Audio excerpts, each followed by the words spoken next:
Before we can truly understand ECG changes, we need to first understand the heart itself, its structure, its blood supply, and how electrical signals travel through it.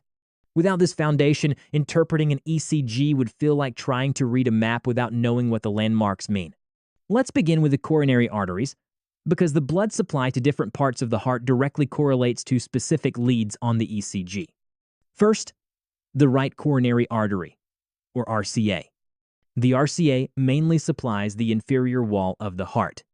When we talk about the inferior wall, we are referring to the bottom portion of the heart that rests on the diaphragm. On a 12-lead ECG, the inferior wall is represented by leads 2, 3, and AVF. So, if you see changes in leads 2, 3, or AVF, such as ST elevation, T-wave inversion, or pathological Q waves, it suggests that there might be a problem in the inferior wall, most likely involving the RCA. In simple words, leads 2, 3, AVF, inferior wall, supplied by RCA. Next, let's talk about the left anterior descending artery, or LAD. The LAD supplies the anterior wall of the heart, the front portion that faces the chest. On the ECG, the anterior wall is reflected in leads V1, V2, V3, and V4. Therefore, when you notice abnormalities such as ST elevation or depression in leads V1 to V4, think about anterior wall involvement and think about a possible LAD blockage. So to summarize, leads V1 to V4, anterior wall, supplied by LAD. Remember, anterior wall infarctions are particularly serious because they involve a large portion of the heart muscle. Now, moving to the left circumflex artery, or LCX. The LCX primarily supplies the lateral wall of the heart, the side of the left ventricle. On the ECG, lateral wall abnormalities show up in leads 1, AVL, V5, and V6.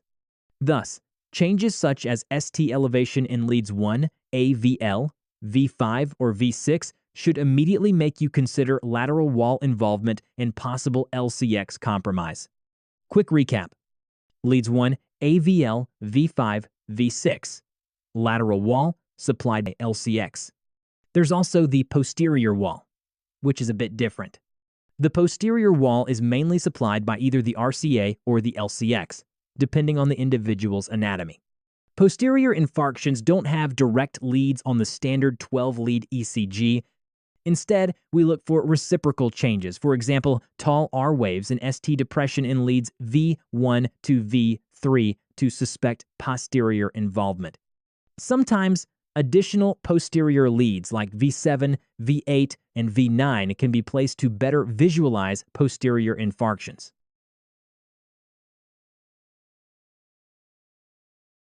Now, let's connect anatomy with electrical activity. The heart's contraction is triggered by its internal electrical system, beginning at the SA node.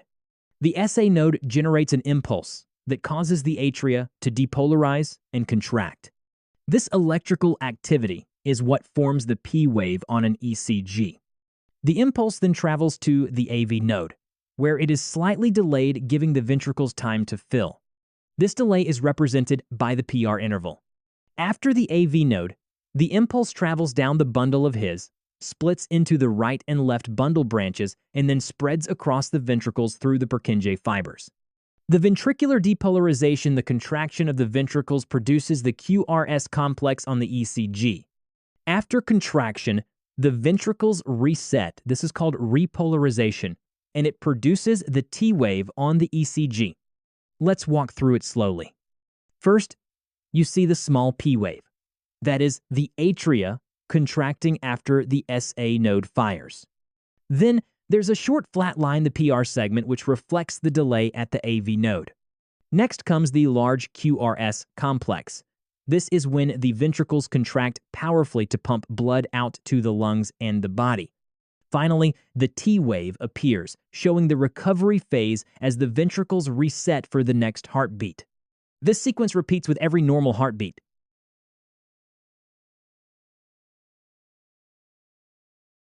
Now that you have a solid understanding of cardiac anatomy, blood supply, and basic electrical activity, you're ready to take the next crucial step.